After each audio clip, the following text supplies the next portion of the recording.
India के दिल में जहां सोने जैसे खेत लहराते थे, रहते थे रामलाल, एक मेहनती किसान। अपनी जिंदगी उन्होंने अपनी जमीन पर पसीना बहाते हुए गुजारी थी। सूरज की किरणों ने उनके माथे को चूमा था। उनके हाथ सख्त थे, लेकिन मजबूत थे। रामलाल की दो पत्नियां थीं, दोनों ही प्यार करने वाली और समर्पित।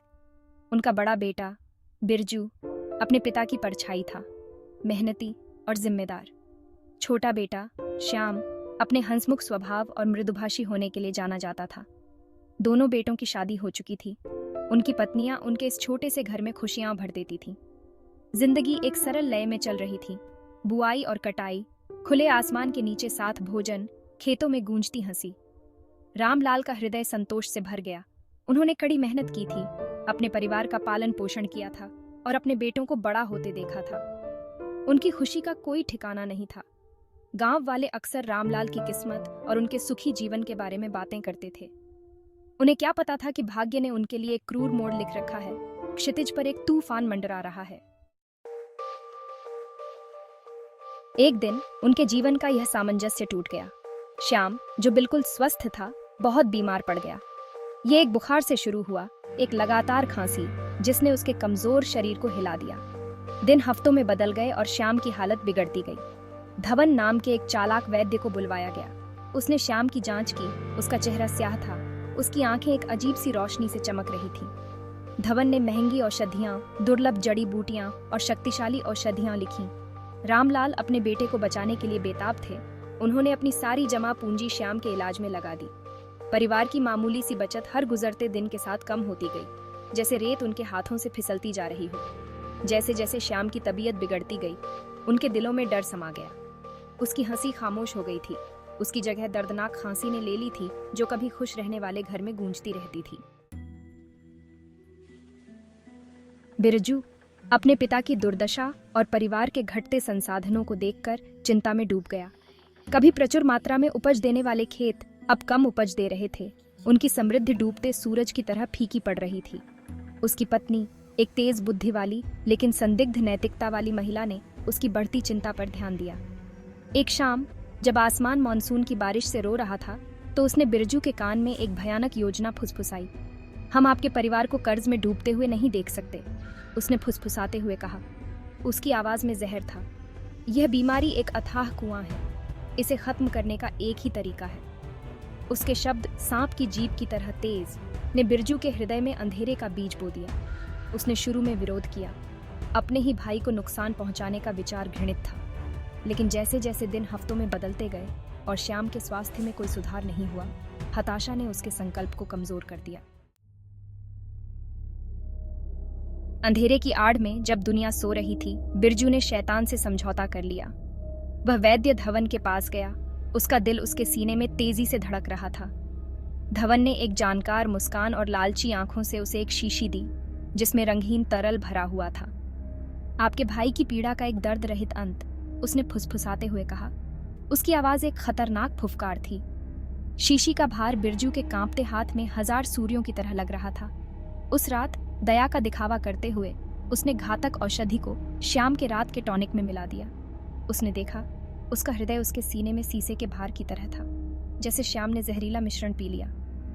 जैसे ही उसके भाई की आंखें बंद हुईं, बिरजू ने अपनी रीढ़ की हड्डी में एक सिहरन महसूस की, जो उसकी आत्मा में समा चुके अंधेरे का अग्रदूत था। भाग 5। क्षणभंगुर खुशी। गांव ने श्याम के निधन पर शोक मनाया। आंसू बह निकले, शोक व्यक्त किया गया। रामलाल, उसका हृदय टूट गया, अपने जीवित बेटे से चिपक गया। उसके आलिंगन में सांत्वना मांग रहा था। बिरजू, अपराध बोध से ग्रस्त, ने दुख का मुखौटा पहन रखा था। उसकी आंखें नीची थीं, उसका व्यवहार गंभीर था।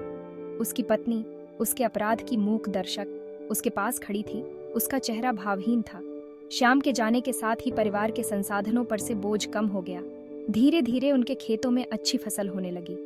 बिरजू, जो अब अकेला उत्तराधिकारी था, लगन से काम करता था। उसका अपराध बोध एक निरंतर छाया था। उसने अपने माता पिता की देखभाल की, अपने पाप की प्रायश्चित करने का प्रयास किया। जीवन, हालांकि उदासी से सराबोर था, फिर भी सामान्य होने लगा था। भाग 6। एक रहस्यमय बीमारी। साल बीत गए। बिरजू और उसकी पत्नी को एक बेटे का आशीर्वाद मिला। एक उज्जवल और हंसमुख लड़का जो बूढ़े रामलाल के लिए बहुत खुशी लेकर आया था। लेकिन लग रहा था कि किस्मत को कुछ और ही मंजूर था। जैसे अचानक श्याम बीमार पड़ गया था, वैसे ही बिरजू का बेटा भी एक रहस्यमयी बीमारी की चपेट में आ गया। वही लगातार बुखार, वही दर्दनाक खांसी, वही बिगड़ती हालत ने उस छोटे लड़के को जकड़ लिया। बिरजू का दिल दहशत से भर गया। श्याम की बीमारी की यादें वापस आ गईं। हर खांसी अतीत की एक भयानक प्रतिध्वनि थी। उसने सबसे अच्छे वैद्यों की तलाश की, इलाज पर भाग्य खर्च कर दिया, लेकिन लड़के की हालत बिगड़ती ही चली गई। उसकी पत्नी, जिसका चेहरा अब वास्तविक चिंता से सराबोर था, असहाय होकर खड़ी थी। उसकी पहले की क्रूरता की जगह मां का डर था। भाग 7। अतीत की फुसफुसाहट। जैसे ही वह लड़का अपनी जान के लिए संघर्ष कर रहा था, गांव में फुसफुसाहट शुरू हो गई। बूढ़ी पत्नियों की कहानियां फिर से सामने आईं। श्याम की बेचैन आत्मा के प्रतिशोध की अफवाहें उड़ीं। बिरजू, अपने अतीत से प्रेतबाधित, ने उन्हें अंधविश्वास मानकर खारिज कर दिया। लेकिन गहरे में संदेह का एक बीज बोया गया था। एक रात जब बिरजू अपने बेटे के बिस्तर के पास जाग रहा था, तो उसने कसम खाई होगी कि उसने देखा कि श्याम का चेहरा परछाई में टिमटिमा रहा है। लड़का, उसकी सांसें तेज चल रही थीं, उसकी ओर मुड़ा। उसकी आंखें डर से चौड़ी थीं। पिताजी, वह फुसफुसाया। उसकी आवाज एक फुसफुसाहट थी। मैं उसे देखता हूँ, वह यहाँ है। बिरजू ने उसे शांत करने की कोशिश की, इसे प्रलाप बताया, लेकिन डर उसके अंदर तक घुस गया। भाग 8। सच्चाई का खुलासा। फिर वह मनहूस रात आई जब बिरजू की दुनिया उजड़ गई। उसके बेटे ने अपनी मृत्युशैया पर अपनी शेष शक्ति इकट्ठी की। उसने कांपते हुए हाथ से बिरजू की पत्नी की ओर इशारा किया। उसकी आंखें एक भयानक रोशनी से जल रही थीं। वह धवन की बेटी है। वह हाँफने लगा। उसने मुझे बताया सब कुछ। उसने मुझे पिलाया। उसके शब्द बमुश्किल ही सुनाई देने वाले खामोश कमरे में वज्रपात की तरह थे। बिरजू ने अपनी पत्नी को देखा। उसका खून बर्फ में बदल गया। उसका चेहरा अब सभी दिखावे से रहित उसके सबसे बुरे डर की पुष्टि करता था। सच्चाई एक जहरीले सांप की तरह उसके सामने आ गई। मैं श्याम हूँ, लड़के ने फुसफुसाया। उसकी आवाज़ हर सांस के साथ फीकी पड़ रही थी। तुम भुगतोगे अपने पापों की सजा। और उन द्रुत शीतन शब्दों के साथ उसने अंतिम सांस ली। भाग 9। न्याय का पहिया। इस खुलासे ने गांव में हड़कंप मचा दिया। रामलाल अपने पोते की मौत और अपने बेटों के बारे में भयानक सच्चाई से तबाह हो गए। दुख और क्रोध से भर गए।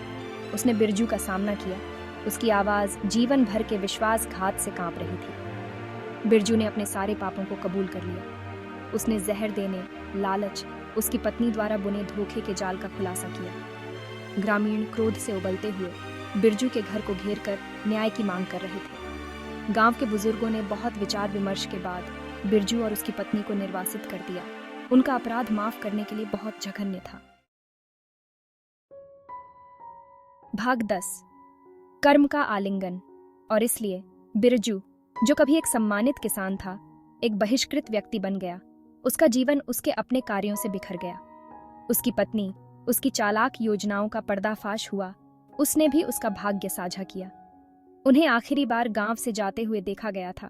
उनके सिर शर्म से झुके हुए थे। उनका भविष्य अंधकारमय और अनिश्चित था। रामलाल, उसका दिल टूट गया। अपने बिखरे हुए जीवन के टुकड़ों को समेटने के लिए छोड़ दिया गया। उसने एक कड़वा सबक सीखा था। एक कठोर सत्य उसकी आत्मा की गहराई में बस गया था। कर्म किसी को नहीं छोड़ता। न्याय के पहिए धीरे धीरे पीस सकते हैं, लेकिन वे बहुत बारीकी से पीसते हैं।